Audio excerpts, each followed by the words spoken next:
So I also wanted to show you how you can actually assemble a larger scene.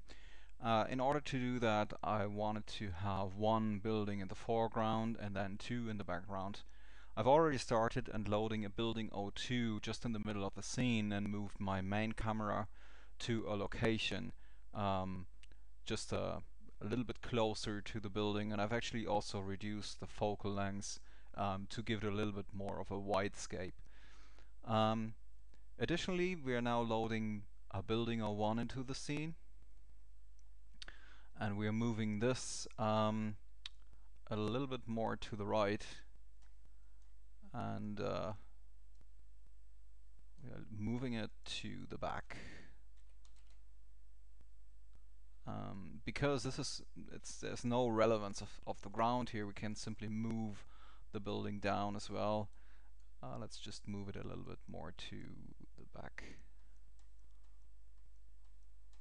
And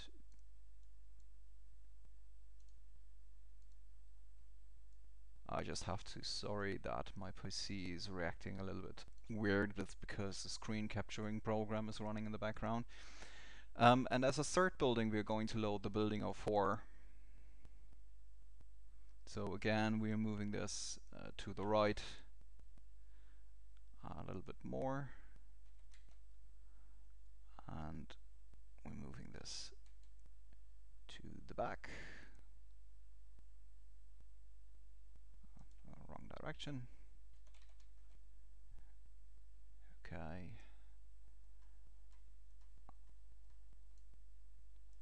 And maybe not as much as that.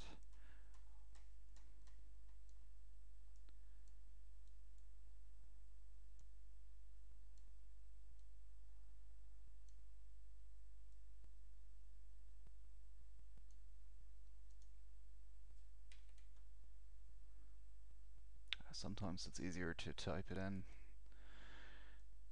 Okay. So this already gives you an idea of how the scene is going to look like. Now, the easiest thing now is to load things or play around with lighting, etc.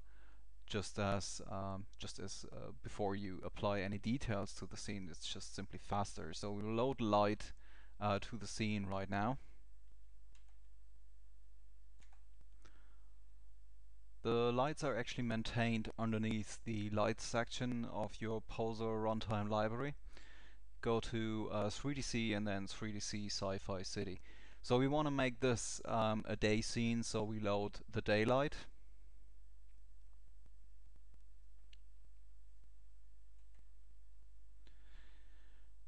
So depending on where you want to have your sun shining, you can, as you see the light control here, you can simply take the sun main light and move it around so you have it at a somewhere where you want to have the shadows coming from and the light coming from.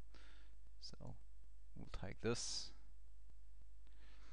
Now as a third thing, we want to load a hemisphere. So just go back to your figure section, go to accessor,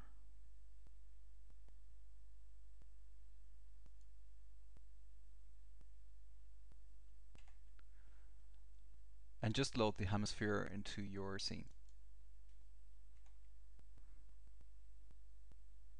I think I have to move the building 1 a little bit to a farer distance, so I just select my building 1 up here.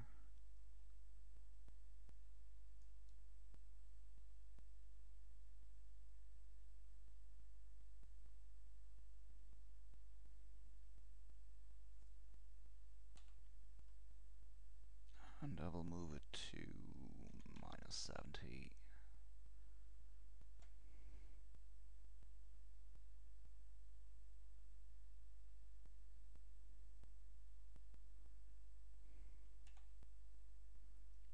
Okay.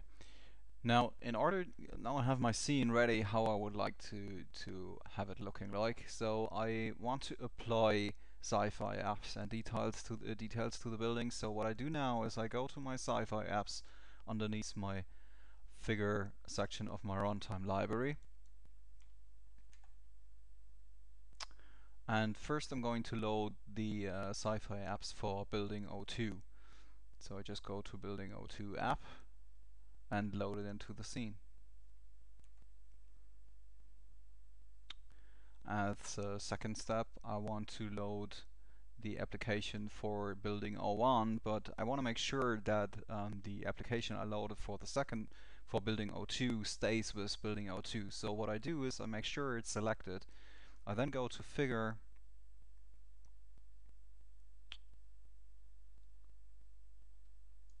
oops, I didn't hit figure, figure,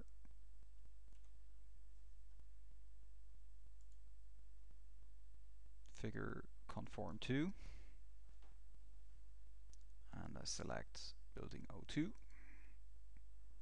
hit OK. Now the beauty is if I actually want to move my building O2 a little bit to the left, everything attached to that building will move with it. Just because I'm doing so already, I do the same for the detail for that building. So I go to details,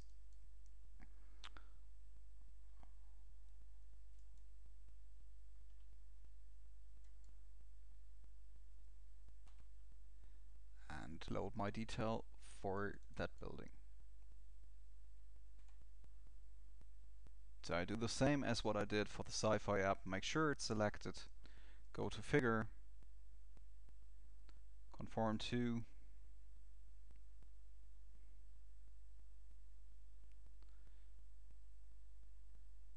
it's just a screen capturing program in the background is eating up all my resources, so I'm sorry for that. So I select my building O2, hit OK, and it's now conformed to that building. Just want to show you what I was saying. So if I